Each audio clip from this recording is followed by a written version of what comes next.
Hello, everyone. Welcome to the Life Science Rundown, the podcast where we discuss current regulatory complexities facing the life science industry and explore innovative ways to overcome those challenges. I am your host, Nicholas Catman, President and CEO of the FDA Group.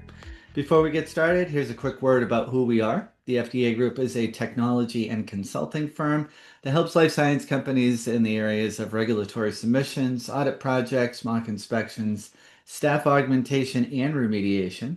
So if you ever find yourself in need, just head over to the fdagroup.com to check us out and get in touch. So today we have a very interesting topic. We will be discussing uh, how can understanding auditor psychology, common inspection patterns, and smart logistics transform audit readiness from last-minute panic into an everyday operational mindset? And joining me today is Sneha Saggurthi. Hey, Sneha, how are you? Hi, I'm doing well, Nick. Thanks for having me on. Absolutely. So before we jump into the podcast, would you kindly introduce yourself? Sure. So, as you mentioned, my name is Sneha. I am currently a quality compliance manager at a company called Cartesian Therapeutics. So, we are a cell therapy company, and I'm also a lead auditor for the company. So, I do have my ASQ CQA, and I'm responsible for supplier quality. So, I have a good number of audits under my belt now. So, excited to share what I've learned. Okay, awesome. Well, without further ado, let's jump in. So, why do audits still trigger last minute panic in so many different organizations, and even when their, quality systems are strong on paper? So honestly, I think one of the biggest driving reasons is people's view of whoever is auditing them. So let's say it's a regulatory agency, for example. A lot of people, similar to how people tend to see QA, they may see them as like the police or someone coming to investigate instead of seeing them as a partner. And I think kind of shifting that mindset to having a more kind of mindset of we have a common goal is Hmm. to protect the patient will help a little bit with that.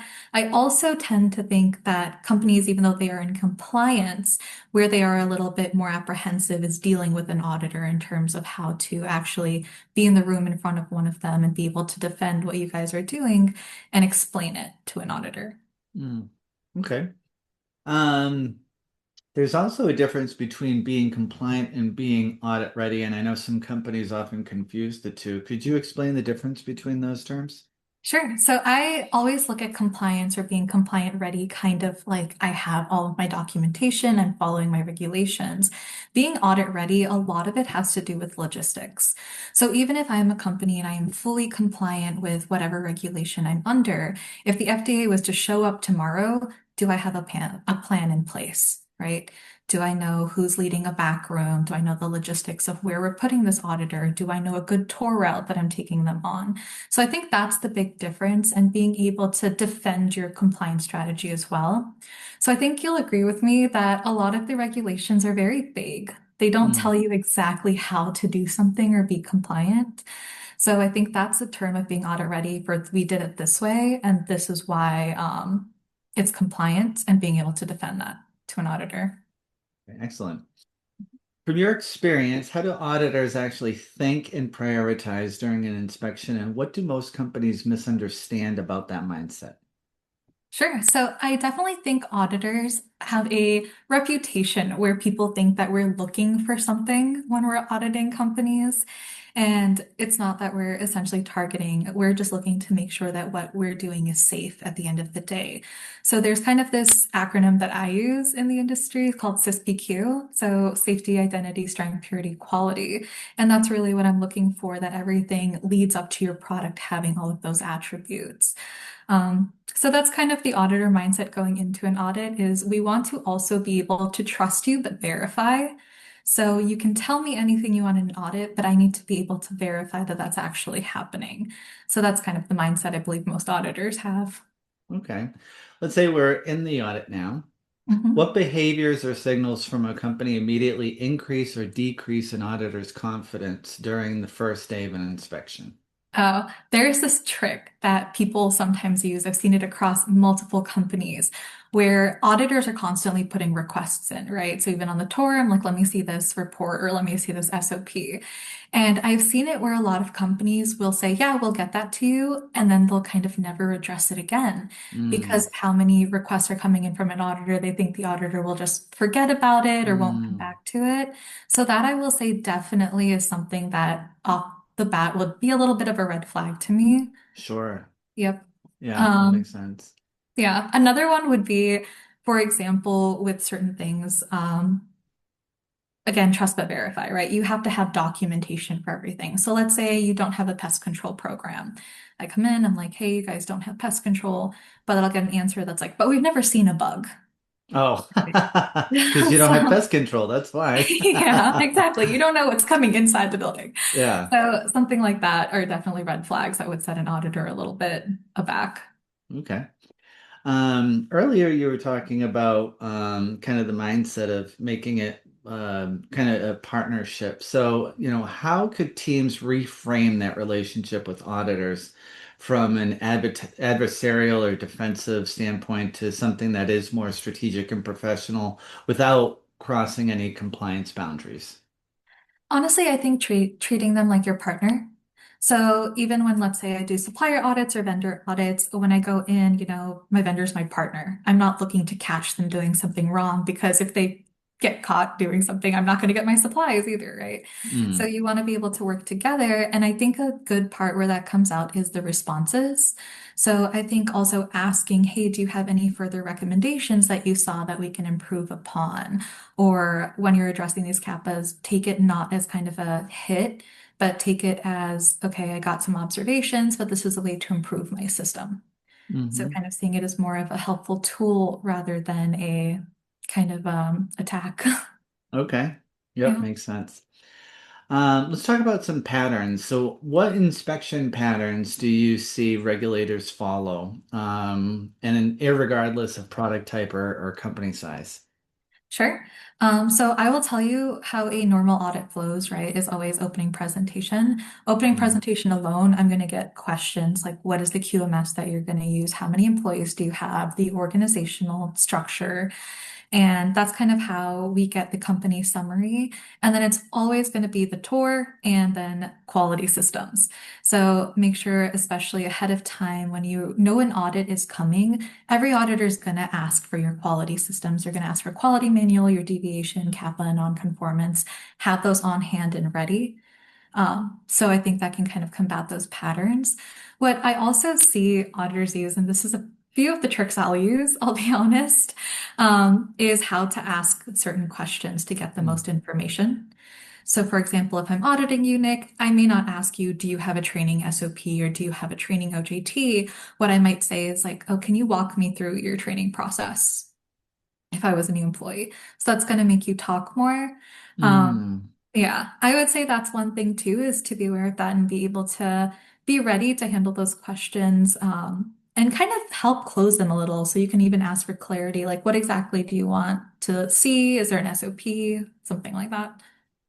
Yeah, when you ask those kind of open-ended questions, what's your recommendation? Would you recommend that they answer from a high level and refer to the SOP, or what would be what is the best approach to that?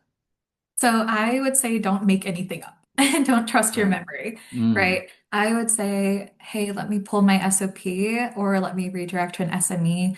SME, whoever's actually going to answer that question, even if it's you, have your SOP out so you can quote from it, okay. just in Makes case. sense. Mhm. What areas tend to become rabbit holes for auditors, and how can organizations proactively prevent inspections from going off track? Sure. I will say my biggest one that I see myself rabbit holing is when I review batch records. Mm, So when I look at that, I'll see associated deviations, I'll see GDP issues, and that's going to lead me to say, let me pull your GDP SOP, let me pull this deviation, and let me see what kappa came from this deviation and stuff like that. So I would just say anything that you're going to put in front of an auditor, have a storyboard kind of ready in your mind, right? And that's one thing we want to see as an auditor, I'll be honest, is we want transparency. We don't want to feel like someone is hiding something. I would much rather see you say, okay, this was the deviation we had, but this is how we investigated and how we put a cap in place to make sure it doesn't happen again. So those always speak a lot more to a company than just saying, we didn't do this or trying to hide something or giving me a batch record that's extra clean. Mm, Um, so I would say that's how you kind of prepare for that is always have that storyboard and have your SMEs on hand to be able to talk about what happened. great. How does understanding inspection flow? So opening meeting, deep dive, follow-ups, how does that change how teams should prepare documentation and SMEs? So I will say from my own experience, so I do inspection readiness here as well, is logistics are the make or break in your game. A lot of Mm, people think it's the compliance part, but it's really the logistics. So, for example, you want to know your auditor. So if I know that someone's coming to audit me, whether that's a QP, regulatory, something like that, and sometimes you get names, we want to do a deep dive on them. So it's going to sound weird, but like put your little FBI hat on, right? And kind of see where that background is so you can prepare. So, for example, let's say I have an auditor and their background is very QC focused. I'm going hmm to have a QC SME on hand because I know mm. that they're going to deep dive into that because that's where their strong points are. Oh, right.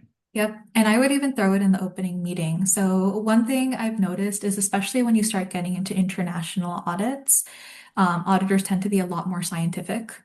So, what I would do even is you have your opening meeting, you have your general slides about the company, and I would even keep an extra like deep dive slides hidden just in case they Mm, have more questions and have your MSAT, have your QC on hand to be able to explain the science behind that as well.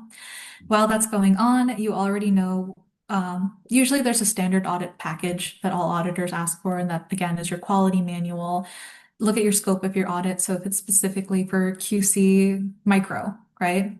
I would already have my data ready from the last quarter, the quarter before, anything like that. So learn to anticipate and have those things ready to go, because the auditor's going to ask for it. yeah, yeah. What role do audit logistics such as document access, response timing, room setup, and communication play in shaping inspection outcomes? Oh, that can also be a very make or break thing. Kind of to follow up to our question earlier about what sets a good kind of impression with an auditor is the faster your documents come, the more I know. Because one thing that we're always looking for is this readily accessible, Mm, right? That's part of Alcoa, has to be ready to receive. So if you have one person running an entire audit and there's some delays, right, that may not look like you have enough support to an auditor as well mm, from that quality standpoint. But if you have good logistics, so if you're like, okay, plan is you're leading the back room, I'm the host, this is the scribe, this is the runner, and they know what they're responsible for, it's actually a quicker turnaround time. And I'm a lot more confident in your company than getting something 7 hours later. yeah, yeah. How can small operational changes like document organization or role clarity, how can that reduce audit stress without major system overhauls? Yeah, I honestly think it is the little steps that get you audit ready. I don't think it's these big projects and like 8-month preparation things. So one of the biggest ones I would say is training, is get your people comfortable with audits. So it's not, okay, there's an audit, let's move all of manufacturing upstairs and hide them, right? You want to get them comfortable speaking with auditors. So have practice, use your internal audits as practice for external regulatory clients, stuff like that. Involve your floor operators because they know the most about what's happening on the floor and getting them used to it. I would also say the biggest change would be a mindset change. And that's Mm, something I'm trying to implement in my day to day is don't just live hour by hour. So even on the manufacturing floor, it's very easy to focus on what's happening right in front of you there and then. But you want to push this mindset of, okay, look at your batch record. If I read this 2 years from now and you're not in this company anymore, am I going to know what happened? Right. mm, hmm So things like that and just instilling that culture of always being proactive and how is an auditor going to look at this? How are you going to defend this to an auditor? Kind of changes the game a little bit in your day to day.